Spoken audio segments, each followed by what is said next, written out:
prepare to race onto the field. Everything is riding on this football game. So there's a special intensity, a special urgency. Here come the Volunteers.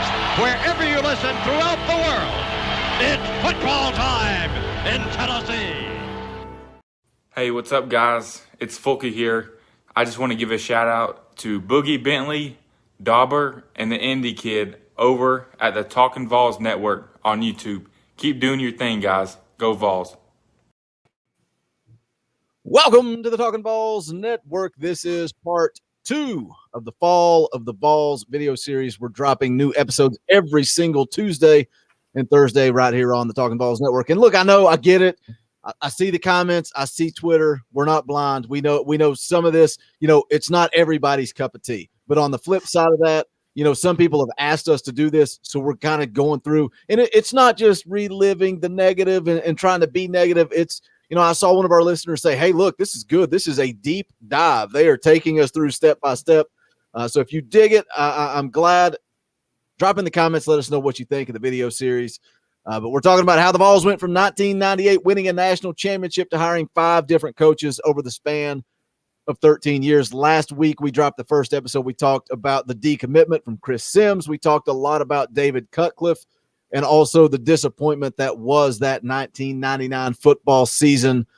Today, we're going to continue to move forward. We're going to look at the Casey Clausen era. But before we get started, my name is Boogie Bentley. I'm Dauber. And I am the Indy Kid. As always, guys, we ask you to do us a favor, drop below the video. There's a little thumbs up. If you will so kindly press that, helps the channel, helps the analytics. Also, if you're new to the Talkin Vols network, welcome on in. We're just 3 dudes. We're not experts. We're not insiders. We are just like you. We are fans. We like to hear from you. We like your perspective, your opinions. But like I said, we're not experts, insiders, none of that good stuff. But go ahead and subscribe. Click that bell for notifications.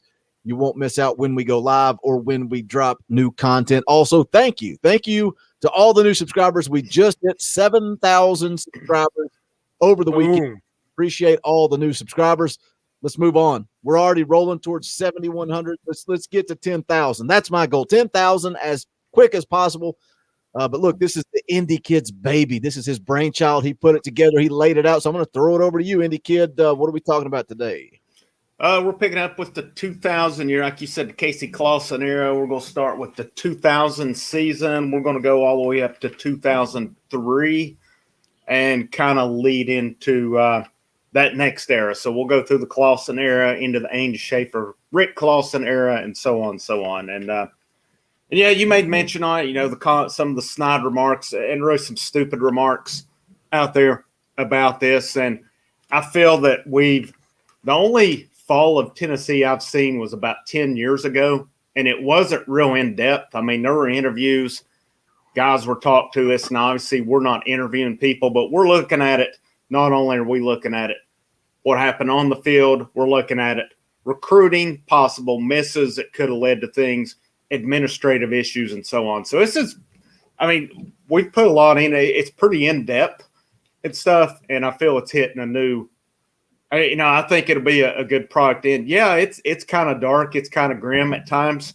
But it also, it is what it is. And it's going to lead up to, obviously we're going to hit all the, I saw the comment, one of them, some joker's like, oh yeah, thanks for introducing me to a podcast that tells me Dooley, Jones, and Pruitt sucks. Well, you know what? It is what it is. We're going to cover those eras. And, if you'd actually take time to listen to it, you might see it's a little more than that. But we'll lead up with all this. It'll lead up to the Josh Heupel era and what Josh Heupel can do to be successful that was not successful over this time here. But 2000 season, Tennessee went 8-4 that season, and that ushered into Casey Clausen era. Now it tied back into one of the first bullet points we said was the Chris Sims decommitment. Here's where the Chris Sims thing really tied in, I felt, was that had Chris Sims come to Tennessee, he sits behind T. Martin for the 99 season. And odds are he's the backup. He plays sparingly. I felt he would have been ready to go, and it would have been, I'm not going to say a seamless transition, but it would have been a lot less hectic than it was because Tennessee started the season with Joey Matthews at quarterback, and then it was AJ Suggs, and then they kind of shuffled around a bit, and then finally Alabama game, they turned it over to Casey Clausen. Rest was history, and Casey Clausen was a really good quarterback down there. But I still wonder what that program would have done under that time under Chris Sims, because when it's all said and done, Chris Sims is, we like Clausen. He was good. Chris Sims was – I just wonder where the program would have went had he stayed with them. I want to say this as we kind of go into the Casey Clausen era. Don't take it as we don't like Casey Clausen or we don't appreciate what he did. Casey Clausen's one of my favorite quarterbacks that's ever played at Tennessee. Obviously, Manning's up there. I've said it 500 times on the channel. Andy Kelly is my favorite Tennessee Vol of all time. I loved Andy Kelly. I love Josh Dobbs, but Clausen is up there as one of my favorite quarterbacks. So don't get it twisted and kind of think, well, why are you guys hating on Casey Clausen? It's like the Indy kid said, it's the what if factor. It's what if Chris Sims had stayed committed to Tennessee, what could have been or what would have been, and we'll never know. But when you look at Casey Clausen, and like the Indy kid just said, he took over from that Alabama game, and look what he did his first season. I mean, Tennessee was, they were 2-3 when they made the switch to Clausen. And the only loss after they made that switch was the Cotton Bowl at the end of the year. But Dauber, what do you think of Casey Clausen? Like, what comes to mind other than the Iceman? Oh man, Clausen is one of those. You could throw him in there with Dobbs. During their time at the University of Tennessee, highly polarizing. People either liked him or didn't. But after they leave, looking back, and especially the way the program trended after those guys, the struggles that we went through, the quarterback inconsistencies that we went through after those guys, it's easy to look back and say, man, I wish they were still there. I'm gonna throw out some stats here since you guys haven't done that yet. Clausen appeared in 45 games, 44 as a starter, won 34 games as a starter, 14-1 on the road in the SEC as a starter. I mean, those numbers right there, guys, come on. It's hard to not give the guy some credit. And while he was there, yeah, I mean, it's easy to criticize players during the season that they're playing, but looking back, the guy put up great numbers. The guy won games and was a leader on the field. It's funny to watch a season unfold, and it's kind of like our post-game shows. You're emotional, you're in it right afterwards, and it's hard to see the forest for the trees. So that year 2000, we were coming off of the 99 season and all of that, where should have been a whole lot better on paper than it ended up being. Some struggles, some disappointments. And again, you kind of roll into quarterback inconsistencies. And you start off with somebody that, didn't really pan out. And then you're bringing somebody else in, not really panning out. And it's just kind of that juggle. And then they bring Clausen in, and he really sort of rights the ship. And he's there for 3 years at the helm, and really kind of in a down period of Tennessee football. That's kind of one of the bright lights. I mean, if you look at the records during his time, 11 wins and 10 wins, I think, in 03. So that's two of the best seasons that we've had kind of since 98. So I would put Clausen up there as kind of one of the bright spots in this dark period of Tennessee football. I don't mean to go backwards, but I am going to go backwards because and I saw a lot of people in the comments kind of agreeing with the talk about David Cutcliffe and what would have been, what could have been if David Cutcliffe had stayed, even if Chris Sims decommitted. How much better could Casey Clausen, and I don't mean to sit here and be, talk bad about Randy Sanders, but Randy Sanders is not David Cutcliffe. And how much better could that quarterback development have been going into that 2000 season if Cutcliffe had stuck around? Let me play devil's advocate here. and this is probably going to get me absolutely roasted. It's And this is jumping ahead. What if we had some quarterback development the last couple of years in Knoxville? That's what's funny is what could have been the story there. Looking at this history and going back, and it's so familiar, right? Mm-hmm. If you have good quarterback play, Indy kid, you win football games. And this is 20 years ago, and it's the same thing today as it is, was then, even though the offensive style of play, the way games are won, it's all changed, but it all starts at the quarterback position. And that's why we are breaking this thing down by quarterback eras. Yeah, and that's, another interesting aspect you mentioned about as well, had Cutcliffe stayed. Well, going into that 2000 season then, even though they didn't get Chris Sims, they still got A.J. Suggs. He was pretty well thought of as well. He wasn't on Sims' level, but had Cutcliffe stayed, how developed is A.J. Suggs and ready for that next – or even Joey Matthews. Both of them were ready. Of course, you had Clausen came in, and there was also John Rattay was pretty highly thought of as well. Of course, Clausen beat him out, and Rattay transferred. But, a lot of the years coming up that we're getting into, you could look at that quarterback development because there was – there was some the Clausen era, the 2000 and 2002 seasons of the Clausen era are really mind blowers because if you look at that 2000 squad around that quarterback position, Travis Henry, Travis Stevens, Cedric Wilson, Dante Stallworth, there was tons of talent there. The line was still good. The defense still had, top-ranked talent as well. That was a poor coaching job. That was one of the 99 was an underachievement. Losing 3 games with that team should not have happened. 2000, I know you're transitioning quarterbacks, but the last time you transitioned quarterbacks, you won a national title. So what happened here? Obviously we touched on it. David Cutcliffe wasn't there. That was a big deal. But a part of me wonders, too, how much control Randy Sanders had, or did Fulmer overrule him some, because he obviously probably did not trust him the way he trusted David Cutcliffe down there. Well, and everybody always talked about Randy Sanders and how conservative he was. But who's the most conservative coach in the history of Tennessee football that we talk about all the time? And that's why, even talking about this last season with Pruitt and Big Jim Chaney, everybody wants to hate on Jim Chaney. I don't think Jim Chaney was given the opportunity to do what he wanted to do. I see a lot of similarities when you look back at Randy Sanders. That offense was handcuffed, and I don't think he had free reign. But on the flip side of that, David Cutcliffe is 10 times the coach that Randy Sanders was.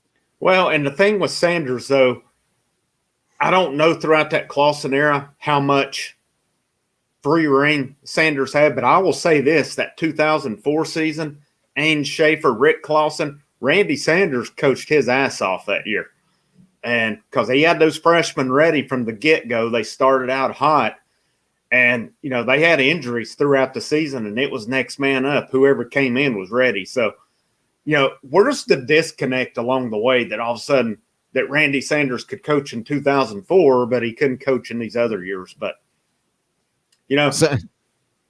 Same thing with Jim Chaney. It's Jim Chaney has proven that he can coach football. He's proven it. And develop quarterbacks. Yeah. So it's the same thing. What's the disconnect? Like you said, what is the disconnect? Well, and with that quarterback era, you had Clausen took over in 2000. 2001, who was the big quarterback commitment? Do you guys remember that? And this is starting another rabbit hole right here. You wouldn't put us on the spot in front of everybody watching, would you? I bet you he played some wide receiver too. Taj Boyd? No. Nope. Before he was dismissed. 5-star from Indianapolis, Indiana, Mr. James Banks. He was seen as kind of the heir to Clausen right there. James Banks coming in cost Tennessee Chris Leak as well, because C.J. Leak had transferred from Wake Forest, so he was eligible starting in 2002. You remember Clausen got hurt and went out. And I know we're on 2000. I know we're kind of jumping around here a little bit, but, they didn't give Leak much of a chance, and then they pulled him for Banks, and that's when Chris Leak said, I'm going somewhere else, because it was pretty much assumed Chris Leak was coming to Tennessee, and right. That was another big loss along the way, when you look at that stuff and you start talking, because it is when you fast forward and you're looking at it and what could have been when you're watching him go down to Florida and the things he did there. But as a coach, you can't give a kid playing time. You can't make decisions based on the future. You make those decisions based on what gives you the best opportunity to win now, right? So and it's all part of history, and we're looking back at what happened and what all these things that unfolded.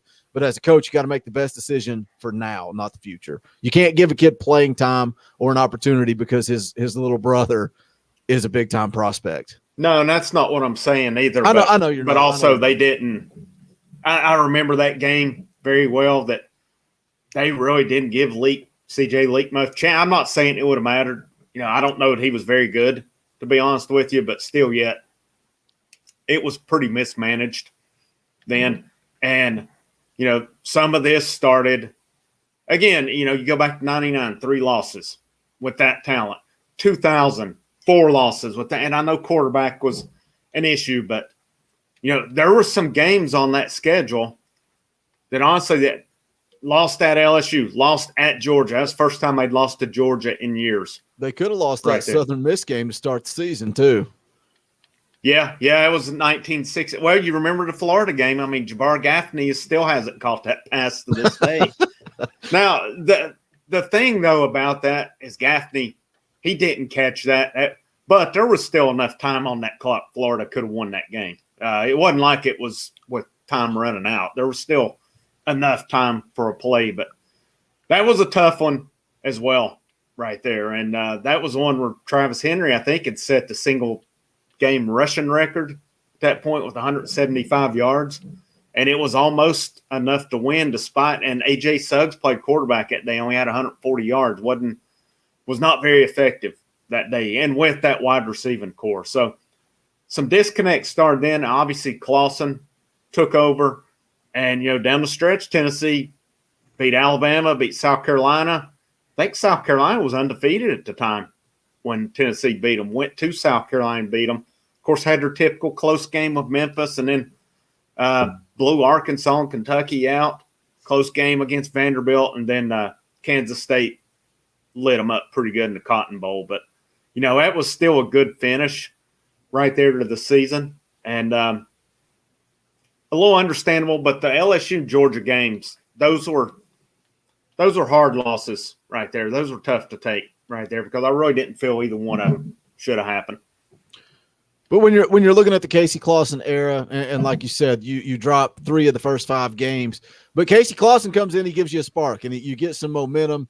You just rattled off, they won 6 games in a row, then they lost in the Cotton Bowl. So then we move forward to 2001.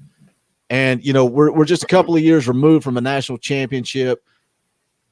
And Tennessee, this was painful when I was putting some notes together and looking at this 2001 season. We talk about, obviously, the debacle of the 2001 SEC championship game. Tennessee drops a game to Georgia early in the year. But other than that, they're on cruise control. They're rocking and rolling. And when you got to remember, you got to put yourself back into that time. 9/11. 9/11 changed the world. That Tennessee-Florida game gets pushed to later in the year. And as Tennessee is rolling off win after win, Florida's doing the same. And you're creating this momentum for a huge December game against Florida. And you got number 5 Tennessee against number 2 Florida. Tennessee wins that game. They're heading into the SEC championship in 2001 with 1 loss, ranked number 2 in the country. Big-time favorite against LSU. All of us are talking about it. All of us are thinking it. Tennessee has an opportunity to go back, and they're going to have a chance to compete for a national championship. And then we have the debacle of the 2001 SEC championship. Dauber, I know you've done your homework. Let's talk about that SEC championship game. Man, don't really have to do a whole lot of homework. I was in school in Knoxville at the time. It was, coming off of the couple years we had prior to that, it felt like Tennessee was, back where they should be. We kind of kind of got spoiled in the 90s and early 2000s with 9-10 win seasons. And, especially the last decade plus, those of us kind of our age, that's what Tennessee football was. You get to November and that's 3-4 wins over teams that you should be beating. So, we flipped it around, got back in 2001, 11-2. And I remember the Florida game getting moved, huge emotional win in Gainesville. 18-point underdogs in that game. Big time dogs in that game. Go down there. Nobody's giving us a chance to win. And beat a really good Florida team. Like you said, the drama and everything kind of surrounding that game, with it being moved to the end of the season and just the matchup that was set up by both teams winning and all that was on the line. The Eastern Division, and really, honestly, setting yourself up for a trip to the Rose Bowl to play for the national championship. And I'll never forget that evening, because it was a CBS early game. When the team rolled back in, they came to the Tom Black track, unloaded the buses, and they all kind of walked around. They're giving everybody five, mass of people and students were there.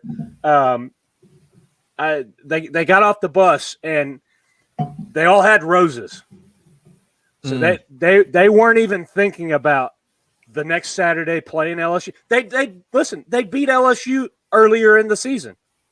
Beat LSU. I think it was almost a 10-point win. Something like that. 26-18. Yeah. So yeah, it was. I think it was a combination of things.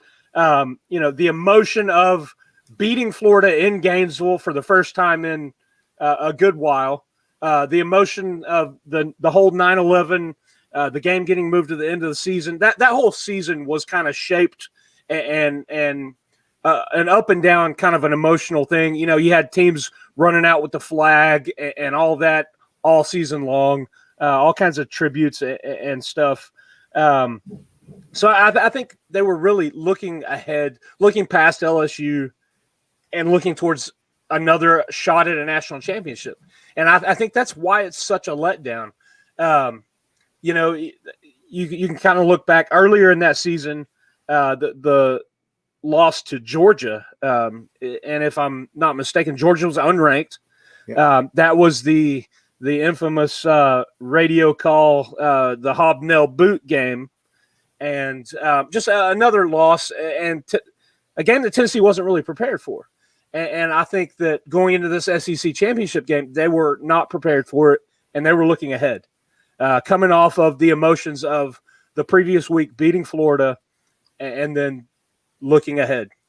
And that falls back to coaching, in my opinion. I think I agree on that. That Georgia game, they were unprepared. They weren't ready for it. Like you said, Georgia was undefeated. They came to Knoxville. And, Georgia, again, Tennessee was down and had that long screen pass that went for a touchdown. You felt pretty good, and then they squib kicked it. And the kick went to it went to about midfield. It was horrible. And I think there was some miscommunication. I don't think VAWLS did what he was supposed to on the kick, but still yet, I absolutely hate that philosophy. I'd rather make a guy take it 100 yards than to give a team a short field. It's the stupidest philosophy out there. And, whatever. But, yeah, it was, who would have thought they go to Florida, win, and then, LSU did their job on, but just that, if you look, I was looking at the stats from that game. LSU didn't pass for much that game. They threw for 151 yards. And Rohan Davey, before he was knocked out, was 9 out of 20 for 84 yards. And then Matt Mott come in 5 out of 15 for 67 yards on that. Buddy, and he ran 12 carries for 43. Their stats were not very good in that game yet. I mean, you got they did shut Travis Stevens down. He had 37 yards on 14 carries. But, Clausen had a good game, threw for 332 yards. Something did add up in that game, and that's where I really got down on John Chavis that game. And, yeah, I know it's a case of, well, they didn't prepare for Matt Mock. But you know what? When the guy continues to run the quarterback draw, you have to adapt to it. You have to adjust. You can't keep being stubborn because he wasn't going to beat you throwing the ball. And, LSU had some good receivers that year as well, but it was a poorly coached game. There was no reason to lose that game. Like you said, I totally agree. I think they were looking forward to Miami. They were already sights set on the Rose Bowl that year, and that was the turning point of Tennessee football. Now, they did bounce back. They blew Michigan out in the Citrus Bowl. So we really didn't think much of it. We thought, well, all right, they bounced back. They got focused. I guess that was, you kept hearing the saying in them last Fulmer years. Fulmer had that look in his eye, the old Fulmer look in the eye. I guess he had that look in the eye for the Citrus Bowl, but something changed. Now, obviously, after that, you had Stevens and Henry, or Henry was gone after 2000. Stevens was gone after 01. Kelly Washington came back. Stallworth there was something with Stallworth in Washington. Stallworth declared, and then Washington came back. But yeah, 2001, that's a tough one, that SEC championship, because you look at that team top to bottom. A lot of people say it's the most talented team in the entire Fulmer era, even better than the 98 national championship team. And I was laughing, telling my wife as I was putting notes together, I'm like, I'm reliving all of this and getting pissed off all over again, because when you look at it, you win the 98 national championship, right? You come back in 99, and it's like, what a disappointment, because they returned so much talent, which we talked about in the first episode of this series, how many guys came back in 99. And then you kind of talking about it a little bit there, Indy Kid, talking about, well, you look back and you say, well, they bounced back. At the time, you kind of sell yourself on it, right? So 99, disappointment. They had the talent coming back. 2000, oh, well, quarterback issues, right? We couldn't find the quarterback, but now we got Casey Clausen. You're settled in on that. And you had an opportunity in 2001 with one of the most talented football teams ever under Coach Fulmer, and you had a chance to be playing for, a second national championship in 4 years, and just to drop the ball against LSU. When you look at the talent that they had in 2001, it says, I'm looking at the notes I had jotted down here. It says Tennessee had 18 players taken in the next 2 NFL drafts, including 3 first-rounders and 9 taken in the first 3 rounds. That team had a ton of talent. And again, like you said, Indy Kid, looking back, they bounced back against Michigan, 45-17 in the Citrus Bowl. And, it's easy to sell yourself and say, oh, well, they weren't focused. They weren't focused, whatever. 2001 was the turning point. It was probably – you can almost pinpoint things were not the same. And I know we kind of talked about that last week also. What was that moment for you?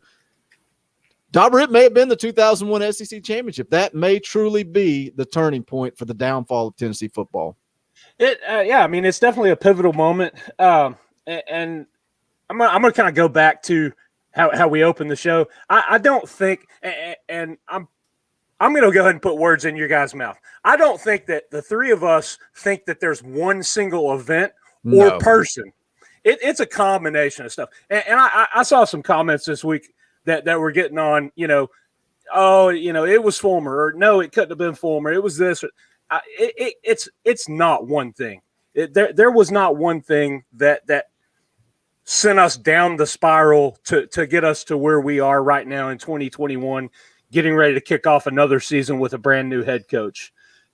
It's a combination of errors from a multitude of people. And all of that leads to the snowball effect of recruiting.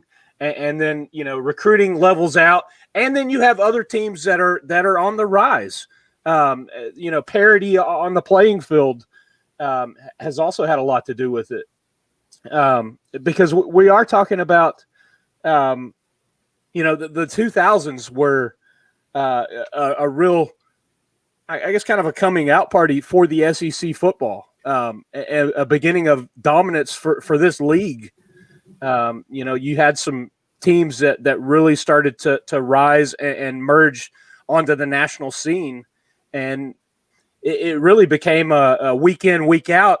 The SEC is beating itself up and knocking teams down out of the top 5, top 10. You had Florida coming along. You had Alabama in the later part of the years. Just to bring everything full circle, and then you can finish that statement. Who coached that 2001 LSU football team that this road? Yeah, we all know that's the other thing. You had Mark Richt coming into Georgia, and Saban at LSU, and all of this. The recruiting just kind of changed, and I think, yes, I think there was some. I don't know if I want to call it lazy. I'm sure some people would, but I think there was some complacency. Tennessee got comfortable. Philip Fulmer got comfortable. And the athletic department got comfortable. The administration got comfortable. They were used, like I said earlier, they were used to winning 9 or 10 games. That's what happened. That's what Tennessee football did. And when things started to get bumpy, when things started to kind of take that downward turn, things that's where I think things were mismanaged and mishandled. You got to think, not to cut you off. Go ahead. I guess I am. Just real quick, though, just to piggyback off your complacency, at the end of 01's when Spurrier went to the NFL, is that right? I believe so. So, obviously, what's Fulmer thinking then? Yep, I'm the big man on campus now. Finally got that monkey off my back. The East is mine. Yep. But, yeah, great point. Saban, Rick, conference evolved while Fulmer didn't. And a lot of people take that stance. They say it's not that Tennessee fell off. It's that everybody else hired the right coaches, made the right moves, and they got better. From our standpoint, we say Fulmer got lazy, and it's funny you talk about recruiting, Dauber, because I had that right here too. Tennessee signed the number 3 recruiting class in 2002. Then they followed that up with a 10th ranked class, 11th ranked class, and a 4th ranked class. And then myself and the Indy kid last week are the downfall for us, that 05 Vanderbilt game. Following up that season, Phil Fulmer's first year where he ever didn't make it to the postseason, 2006, 26th ranked recruited class. And then they follow that up. It's 35th in 2008. Recruiting just fell way off, and it's hard to fight back from that. JP back in the day, Jimmy's and Joe's before X's and O's. You got to have the horses. Yeah, and Fulmer, again, I think he got complacent. And I don't, one thing with Nick Saban, we talk about him and why he's been able to sustain this unbelievable streak at Alabama. He has adapted. He has evolved along the way. He didn't just, he's made mention. He didn't like it the way the game was changing, but he went with it. Mm-hmm. Philip Fulmer never changed. Fulmer didn't like it, and he was like, we're going to play Tennessee football. It was always the same. We're going to play Tennessee football. Tennessee football got left in the dust is the only problem right there. And he can sit and say, well, we didn't get dumb. We got lazy. If you're not evolving, you got dumb right there. And, that high horse cost him his job right there. And, for all the good he did, his stubbornness and reluctance to change, and, we still got a lot to cover with the former era. But, that 2001 season led into, again, we look back on it, we say, well, maybe things were fixed. 2002 preseason top 5, there was the true first season we saw it right there. You returned Casey Clausen. You lost Travis Stevens, but you had a stable of young 5-star backs, Cedric Houston, Jabari Davis, Derek Tinsley, 5- and 4-star backs, all very highly recruited, ready to take over. You still had a good offensive line. You had Kelly Washington. You had Jason Witten. You still had good players on defense. But, Clausen got hurt and the wheels fell off when he got hurt right there. They went to C.J. Leak, went to James Banks. It was just, it was a sucky season. 0-5 against ranked teams in 2002.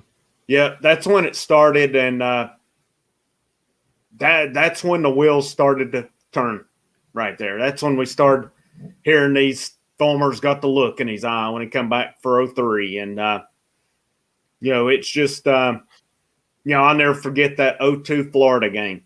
We thought, yep, Spurrier's gone. Florida's coming to Knoxville, going to blow them out. And that was the game. It poured the rain, and Clausen couldn't even take a snap that game.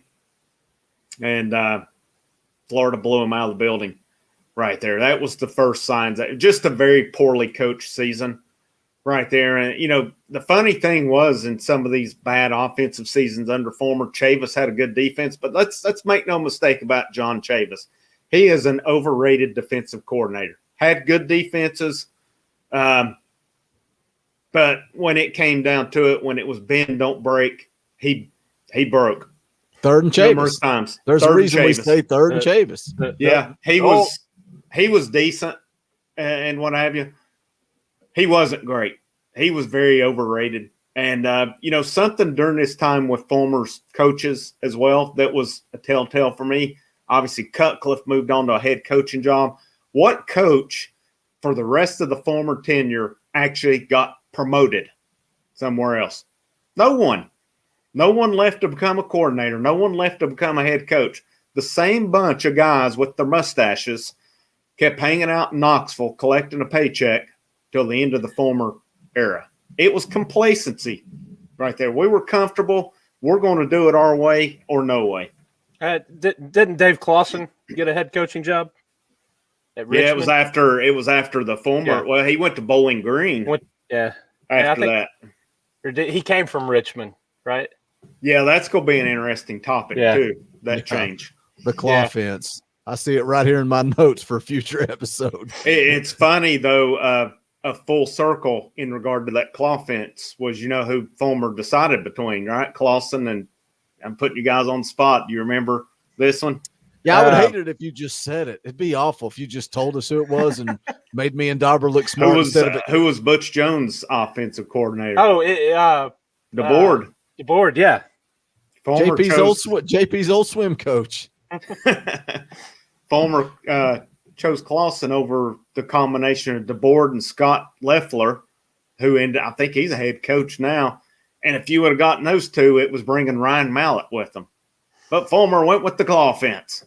What a great decision. What's interesting, too, is to talk about decisions, and what could have been is going to be, as we move through the coaching searches, who Tennessee could have hired as head coaches at certain points of time that they didn't get it done. But that's just a little teaser for episodes coming up.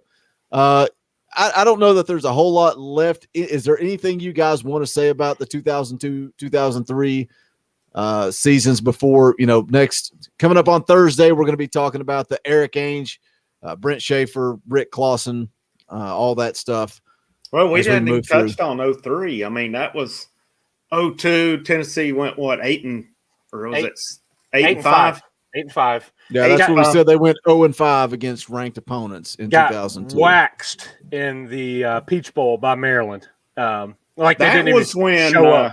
Yeah, that was the year that kind of you start seeing a little bit of discipline issues become a thing. The Kelly Washington, there was I think Kelly Washington was a locker room problem down there. There was rumors of the Peach Bowl of I can't remember the exact. There was something with maybe Troy Fleming down there during the Peach Bowl. There was starting to be cracks in the armor, so to speak. Losing games things started to come out then.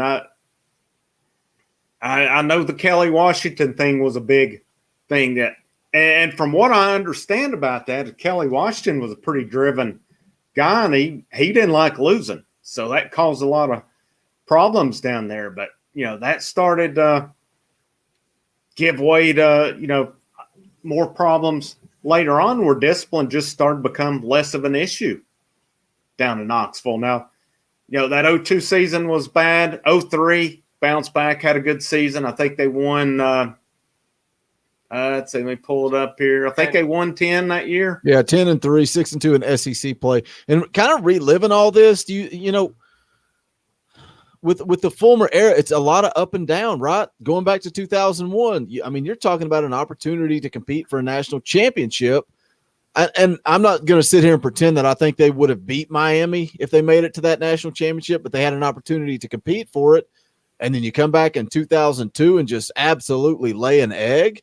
But then 2003, another 10-win season. A lot of up and downs towards the end of Fulmer's era. Yeah, and that 03 season was all right. They went down to Florida, won the Swamp. That made 2 in a row right there. Trying to find the record. They beat Miami. They finished 10-3, 6-2 in the SEC.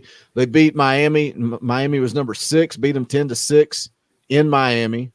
That was a big win. They lost at Auburn. That was the only road loss of the Clausen era, right there. Lost the next week. Georgia and Knoxville. Good God, I remember that game. I was there for that one. I could tell. That's. I was in the end zone where they took the snap right at the halftime, getting ready to take the lead, and instead it hit the ground and went 99 yards the other way. I was sitting right in front of the Georgia section.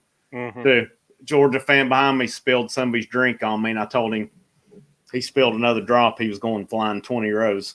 Me and him ended up getting along great the rest of the game. But heard that story a time or two. That was awful. That game was awful. It was close till halftime. The wheels totally fell off after that. And then their only other loss that year was in the Peach Bowl to Clemson, laid an egg again. And Clemson had Charlie Whitehurst at the time, and they were okay, but Tennessee should have blew them out of the building. And, that was just more of the times of not coming in prepared, which became a thing under Fulmer. It just – I don't know if it was motivation issues. I don't know what the deal on what happened down the line, because I don't think he had problems motivating earlier on. I don't know if it was a different breed of guys coming in or what, but we talk about him being complacent and getting lazy in recruiting, and I just we're fans. We don't truly know what Phil Fulmer was doing that made things change. Was he complacent? Look at the movie The Blind Side, and everybody kind of talks about how accurate that was back then, that Fulmer just walked in and all the other coaches went, Fulmer's here. It's over. It's done. And how much of that, Dauber, you talked about earlier, how we were spoiled through the 90s, right? We were spoiled because of that success. And how much did Phil Fulmer ride on that success? And all he had to do was show up, and he sealed the deal. Well, so is it complacent, or is it just like it got more competitive? And I think this is a good way to kind of define why this is such a good series and why this is, the perfect topic for 30 for 30. You look at the Tennessee kind of where they were and where they went and where they are now. In the 90s, winning percentage of 81%. 2000s, you see it drop 65%. The 2010s, you know where we're at right now? Probably under 50%. So I mean, it's you look at the numbers and you look at trends, and you can see that in the numbers. You can see it in the records. You talk about since 2000. How many times has this team won 10 games? 4. Has it been 4? 4. And that was 01, 03, 04, and 07. So right. In the last 16 years, once. Yeah. So it's something, and that's why I think especially for people our age that grew up and really started getting into it in the 90s and in the 2000s. That's what we knew. That's what we knew of Tennessee football. I know prior to that, they had their struggles under Johnny Majors. It was kind of an up and down and all that. And that's college football is a cycle. You do have teams that that they're at the top for a while and then they drop down a step back through a whole combination of things. At one time we owned Alabama, and there are these things. It just goes in a cycle, and that's the thing that I think some people don't quite understand or get. They see where we are right now, and that's all they knew. But it's interesting, and that's why I'm enjoying what we're doing right now. And looking back, yeah, it sucks to look back and see kind of these things that you can. They're sore thumbs. They stick out, and you're like, man, if that didn't happen, where could we be right now? Or if the ball bounced a different way, if we got Chris Sims, how could that have changed things? And it's that cycle and that snowball of, well, you win a couple more games, you get this recruit. How does that change the next couple of seasons? And it's fun to look at, and it's interesting. But again, it's so many different decisions, so many different things. It's not just one thing, and that's what makes the series. That's why, like you said earlier, this could be a 30 for 30. And if Tennessee turns it around and gets back to where we think they deserve to be, I think we will see that 30 for 30. But that's got to wrap it up. We're gonna put a big fat bow on the Casey Clausen era. We're gonna wrap up this episode. We'll be back with you guys on Thursday. Trying to upload these around 8:30, 9 o'clock in the morning. We'll have a new episode posted on Thursday. We're going to be talking about the Eric Ainge era. So should be a fun topic, but that's going to wrap it up for this one. If you haven't done so yet, I don't know what you're waiting on. We're almost an hour into this thing. Smash that thumbs up on the way out the door. Make sure you're subscribed to the channel. Pick up the official merchandise of the Talkin Vols Network. The link to that's in the description as well. But for Dauber, for the Indy Kid, my name is Boogie Bentley. The last thing I have to say to you guys is go Big Orange. The